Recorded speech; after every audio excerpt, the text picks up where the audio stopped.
Good morning to all of you, especially student of class 10. Myself, Professor K.C. Bhushan, invites you for the online classes running during epidemic COVID-19, that is coronavirus. As you know, we are running in our first lesson life process, in which we have studied about nutrition, respiration, transportation, and the last topic of this lesson is excretion. So, now come to the point. What is excretion? You know that we take food in our body. The food is digested. This digestion comes under metabolism. The sum total of all biochemical reactions occurring inside the human body is known as metabolism. It has two steps. The one is anabolism and the other is catabolism. Anabolism is a constructive reaction, while catabolism is a destructive reaction. One provides us energy for doing work, while the other may be harmful for us and our body. These harmful substances are toxic in nature, harmful for the cell tissue and all the systems running in our body. Livings are of two types. The one is plant and the other is animal. In both the livings, excretion takes place. Therefore, at first we know what is excretion.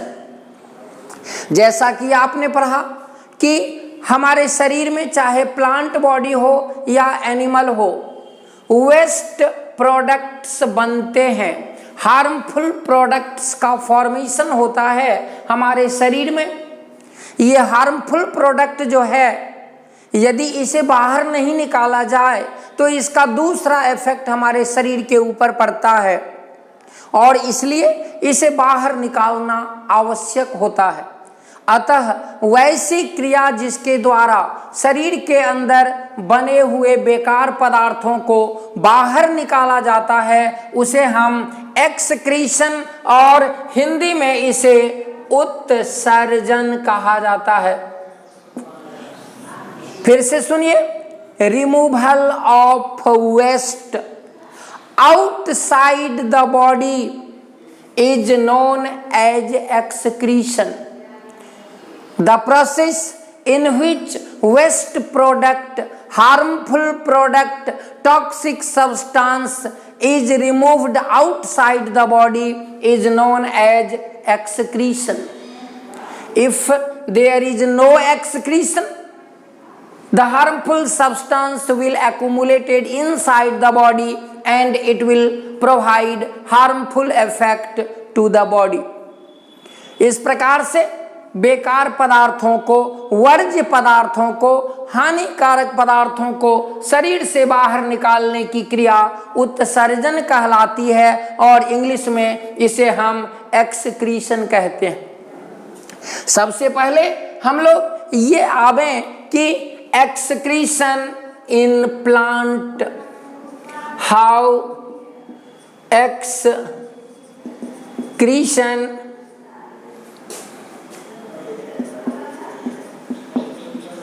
takes place in plants.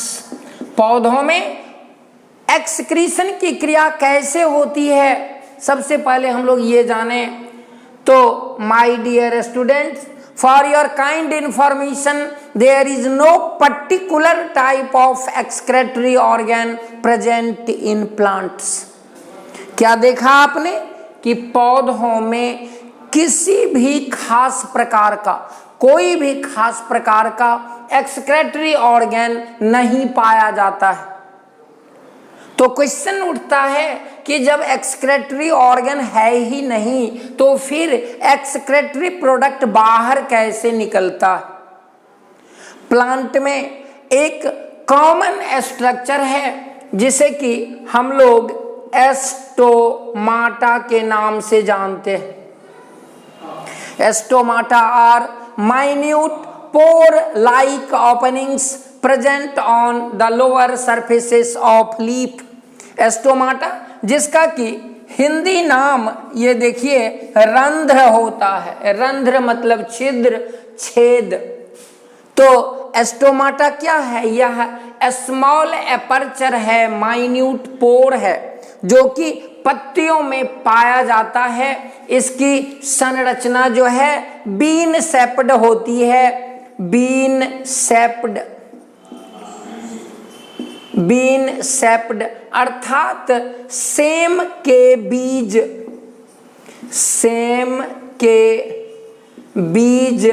जैसा ये been सेप्ड होता है stomata. या देखने में आप कह सकते हो कि यह किडनी के जैसा भी होता है। तो द शेप ऑफ एस्टोमाटा में बी बीन सेप्ड और किडनी सेप्ड। यह स्मॉल एपर्चर जरूर है लेकिन स्ट्रक्चर इसका ऐसा होता है। दोनों तरफ से विशेष सेल के द्वारा घिरा होता है जिसको हम लोग गार्ड सेल कहते हैं। इस गार्ड सेल के अंदर जो है क्लोरोप्लास्ट पाए जाते हैं और यह फोटोसिंथेटिक रिएक्शन में जो है काम करता है। एस्टोमाटा की ये विशेषता होती है कि एस्टोमाटा दिन में खुलता है और रात में बंद हो जाता है। Stomata opens during day time and closed during night. दिन में खुलता है सनलाइट के कारण और रात में बंद हो जाता है। तो लिविंग होने के नाते वैसे तो आप पढ़ते हैं कि प्लांट दिन में कार्बन डाइऑक्साइड लेते हैं क्योंकि उसे फूड मैन्युफैक्चरिंग की आवश्यकता होती है। तो दिन में वो CO2 लेता है, O2 छोड़ता है। लेकिन रात में जस्ट अपोजिट फेनोमेना चलने लगता है जिसको कि आप कह सकते हो वाइस वर्सा कंडीशन। रात में ऑक्सीजन लेना और CO2 छोड़ना। तो CO2 is also an excretory product. यह भी एक उत्सर्जी पदार्थ है। हम आप भी ऑक्सीजन लेते हैं, कार्बन डाइऑक्साइड छोड़ते हैं। तो हम में आप में ये सिस्टम के द्वारा चलता है और उस सिस्टम को हम लोग कहते हैं रेस्पिरेटरी सिस्टम, जिसमें कि lungs plays a vital role for the release of carbon dioxide. Plant में ऐसी कोई रचना नहीं होती है जो कि ऑक्सीजन लेने और छोड़ने में मदद करे। तो ये काम जो है अर्थात CO2 वेस्ट के रूप में एस्टोमाटा के द्वारा निकलता है। प्लांट में पहला मेजर ये मेथड है कि plant get rid of CO2 through the minute openings stomata. Second इसका है कि पौधों में शेडिंग ऑफ लीव्स। आपने सुना होगा हिंदी में पतझड़, अर्थात पेड़ पौधों की पत्तियां एक विशेष समय आने पर झड़ जाती हैं, टूट करके गिर जाती हैं। उसे हम लोग कहते हैं shading of leaves. Shading of leaves के कारण जो पौधे में हानिकारक पदार्थ बनते हैं वह भी बाहर निकल जाते हैं। तो शेडिंग ऑफ लीव्स के द्वारा जो है पौधों में यह क्रिया होती है। पहली बात आपने देखा एस्टोमाटा के रूप में होती है। तीसरा, कुछ पौधे ऐसे हैं जिनकी यह प्रवृत्ति होती है कि उनके वेस्ट के रूप में गम्स निकलता है, चिपकाने वाला पदार्थ। कुछ पौधे ऐसे होते हैं जिनमें से ये दुधिया पदार्थ निकलता है, जैसे लेटेक्स, जिससे रबर बनता है।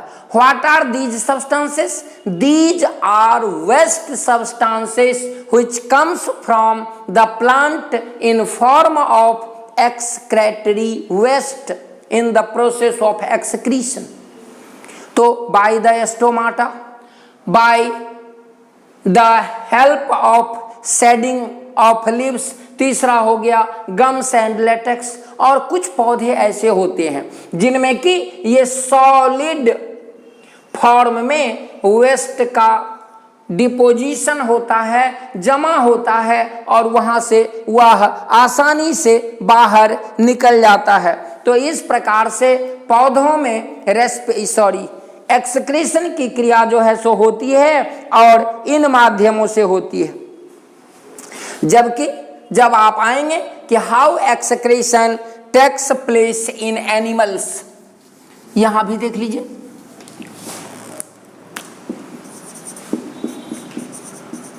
हाउ एक्सक्रीशन, यहां पर अकर्स दीजिए, इन एनिमल्स, दोनों सेम टर्म है, टेक्स प्लेस या अकर्स। कैसे होता है?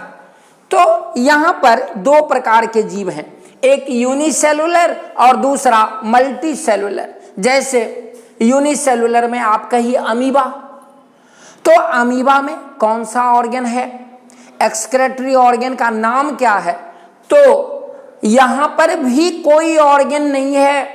इस एक्सक्रीशन का काम भी जो है वह मेम्ब्रेन के द्वारा ही करता है, लेकिन प्रोसेस में आप कह सकते हो कि the name of process may be diffusion. अर्थात डिफ्यूजन में क्या होता है? मूवमेंट ऑफ मॉलिक्यूल्स और ions from higher concentration to lower concentration is known as diffusion. तो अमीबा में यह क्रिया डिफ्यूजन के द्वारा होती है। और आइए, अमीबा में देखा आपने अर्थवर्म,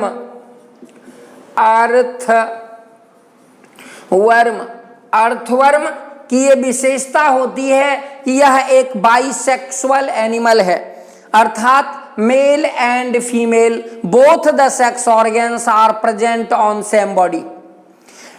इस अर्थवर्म में जो एक्सक्रेटरी ऑर्गन है इसका नाम है नेफ्रीडिया। तो अर्थवर्म में नेफ्रीडिया हो गया एक्सक्रेटरी ऑर्गन। यूनिसेलुलर अमीबा में आपने देखा कि यह जो है डिफ्यूजन के द्वारा होता है। इसी प्रकार से यदि हम ह्यूमन का नाम लें, इसलिए कि most advanced creature of the earth is human beings. तो ह्यूमन बीइंग्स में कौन सा ऐसा स्ट्रक्चर है जो कि काम करता है इस ऑर्गन का? तो ये ऑर्गन हो गया आपका नेफ्रॉन। नेफ्रॉन क्या है? यह यूनिट है, यूरिनिफेरस ट्यूबल्स के नाम से ये जाना जाता है। तो nephron is a unit of kidney. तो मनुष्य में ये नेफ्रॉन हम लोगों का जो मेन एक्सक्रेटरी ऑर्गन है वो है किडनी, और इस किडनी के यूनिट को हम लोग नेफ्रॉन कहते हैं। किडनी, एक किडनी में जो है 10,000 से ऊपर की संख्या में यह नेफ्रॉन पाया जाता है। और किडनी का जहां तक स्ट्रक्चर है पहले ही बताया कि बीन शेप्ड भी होता है, और बैकबोन के दोनों तरफ, बैकबोन के दोनों तरफ जो है यह अटैच होता है।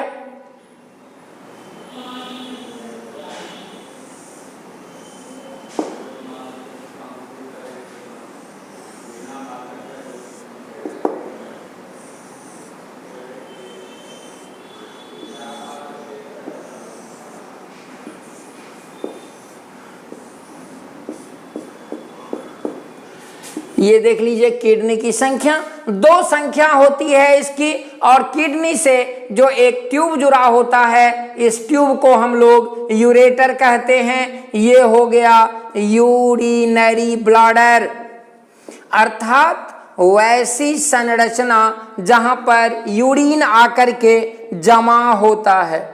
और समय समय पर यूरेथ्रा के द्वारा यह शरीर से बाहर भी निकलता जाता है। जब एक इस नेफ्रॉन के बारे में आप पढ़ेंगे, यूरिनिफेरस ट्यूबुल्स के बारे में पढ़ेंगे, तो पता चलेगा कि इसका स्टार्ट एक कप सेपेड स्ट्रक्चर के रूप में होता है। लाइट डायग्राम जो है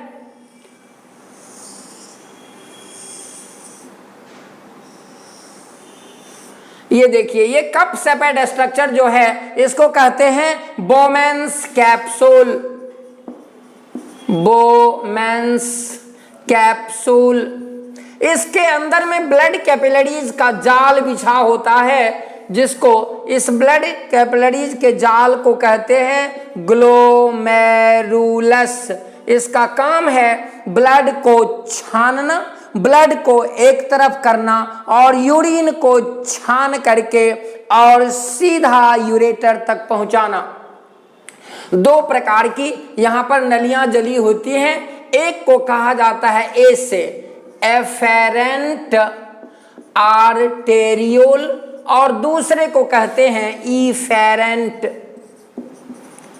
इफेरेंट आर्टेरियोल। अर्थात एक के द्वारा ब्लड इन करता है, दूसरे के द्वारा ब्लड निकलता है।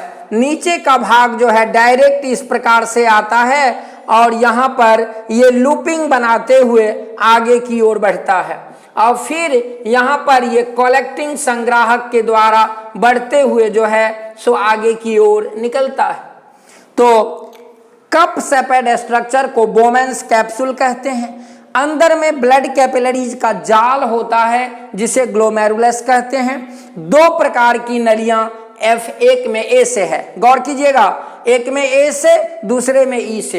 Efferent arteriole, efferent arteriole. नीचे ये जो है इसको हेनले का लूप कहा जाता है। आगे चल करके ये कलेक्टिंग ट्यूब में पहुंचता है और वहां से बाइफर्केशन शुरू होता है। तीन प्रोसेस यहाँ कंटिन्यूअसली चलता रहता है, जिसको कि हम लोग फिल्ट्रेशन, अल्ट्रा फिल्ट्रेशन और रीएब्जॉर्प्शन के नाम से जानते हैं। अर्थात एक चीज और बता दें, हम 5 लीटर पानी पीते हैं भर दिन में यदि, तो आपका किडनी 120 लीटर पानी को तो जो है सो साइक्लिंग करने का काम अर्थात छानने का काम करता है। अब आप इमेजिन कर सकते हैं कि 5 लीटर पानी को कितना बार वो किडनी ट्रांसप्लांट करता है कि वो 120 लीटर के इक्विवेलेंट होता है। और ये क्रिया तब तक चलती रहती है जबकि टोटल नाइट्रोजनस ये part should be separated from the blood, और अंत में ये क्रिया रुकती है। याद रहे कि ये बहुत ही इंपॉर्टेंट ऑर्गन हम लोगों का है किडनी, और इस यूनिट के आधार पर ही, नेफ्रॉन के आधार पर ही इसके साइंस को नेफ्रोलॉजी कहा जाता है। जैसे science of heart cardiology, science of kidney nephrology, अलग अलग स्पेशलिस्ट होते हैं। अलग अलग जो है स्पेशलिस्ट डॉक्टर आपको हर क्षेत्र में मिलेगा। आप लिखा हुआ पाएंगे कि ये हार्ट स्पेशलिस्ट है, ये किडनी का स्पेशलिस्ट है, ये गैस्ट्रोइंटाइटिस का स्पेशलिस्ट है, अर्थात पेट का ही ये ऑलराउंड डॉक्टर है। कोई कान का है, कोई नाक का है, कोई ब्रेन स्पेशलिस्ट है, कोई हड्डी स्पेशलिस्ट है, ये विंग बटा हुआ है। तो किडनी के साइंस को नेफ्रोलॉजी, ये इतना इंपॉर्टेंट ऑर्गन है कि यदि किसी कारण से भी इसमें एबनॉर्मलिटी आती है, अर्थात ये काम करना कम कर देता है या काम करना बंद कर देता है, तो समझ लीजिए कि मनुष्य के जीवन की वो अंत घड़ी आ चुकी है, क्योंकि इसके बिना उसका सर्वाइवल संभव नहीं हो सकता है। तो हार्ट फेल्योर किडनी फेल्योर मतलब किडनी का काम करना बंद कर देना। 2 किडनी की संख्या होती है, पहले एक फेल होता है और दूसरे पर लोड पड़ने के कारण वह भी फेल हो जाता है। एक छोटा सा टेक्निक ट्रीटमेंट है जिसे डायलिसिस के नाम से जाना जाता है। अर्थात डायलिसिस के द्वारा जो है सो आप उस व्यक्ति को कुछ दिनों तक बचा सकते हैं। What is dialysis? It is a type of artificial machine. It works just like kidney. It also separates the nitrogenous waste from the blood. और यदि पैसा है तो हम पेशेंट को कुछ महीनों तक बचा सकते हैं इस मशीन पर डाल करके, लेकिन ये भी काफी महंगा है। दूसरा वे ऑफ ट्रीटमेंट है कि किडनी ट्रांसप्लांट। यदि मैचिंग ग्रुप का किडनी मिल जाए तो उस आदमी का एक किडनी बदला जा सकता है और उसे कुछ दिनों का जीवन दान दिया जा सकता है। तो डायलिसिस क्या है? यह एक प्रकार का आर्टिफिशियल किडनी है जो मनुष्य को कुछ दिनों तक बचाने का काम कर सकता है। इस प्रकार से आपने पढ़ा कि आखिर किडनी फेल होने पर मनुष्य मरता क्यों है। तो ये नाइट्रोजन जो है ये पौधे के लिए अच्छा हो सकता है, मनुष्य के लिए या एनिमल के लिए अच्छा नहीं है। तो नाइट्रोजन का अधिक मात्रा में जमाव होने के कारण उसका साइड इफेक्ट होने लगता है और मनुष्य को जो है मौत के स्टेज तक वह ले जाता है। तो इस प्रकार से आपने पढ़ा कि एक्सक्रीशन जो है वह एक प्रकार की विधि है, प्रोसेस है, जिसमें कि शरीर के अंदर बने हुए बेकार पदार्थों को बाहर निकाला जाता है। क्योंकि लिविंग दो है तो यह क्रिया दोनों में चलती है। प्लांट में कैसे होता है तो आप कहेंगे इसके लिए कोई ऑर्गन नहीं है। एनिमल में ऑर्गन है, प्लांट में काम चलाऊ व्यवस्था है जिसके द्वारा वह इससे छुटकारा पाता है। तो वैसी क्रिया जिसके द्वारा शरीर में बने हुए बेकार रासायनिक वर्ज्य पदार्थ से छुटकारा दिलाया जाता है, मुक्ति पाई जाती है, उसे हम एक्सक्रीशन और हिंदी में उत्सर्जन कहते हैं। यह उत्सर्जन मनुष्य में खास करके आप देखिए 3-4 ऑर्गन है जो उत्सर्जन का काम करता है। एक नंबर में तो आपका यही हो गया लंग्स जो कि CO2 को बाहर निकालता है, स्किन जो कि पसीना के रूप में नाइट्रोजनस वेस्ट को बाहर निकालता है, लार्ज इंटेस्टाइन जो बड़ी आंत कहते हैं, वेस्ट प्रोडक्ट इसमें जमा होता है उसे बाहर निकालने का काम करता है, किडनी जो कि मेजर एपरेटस ऑर्गन्स के रूप में होता है। इस प्रकार से मनुष्य के शरीर में बने हुए बेकार पदार्थों को बाहर निकालने की क्रिया को क्या कहते हैं? एक्सक्रीशन कहते हैं। अब एनसीईआरटी का एक क्वेश्चन यहां पर दिया हुआ है, देखिए ध्यान से।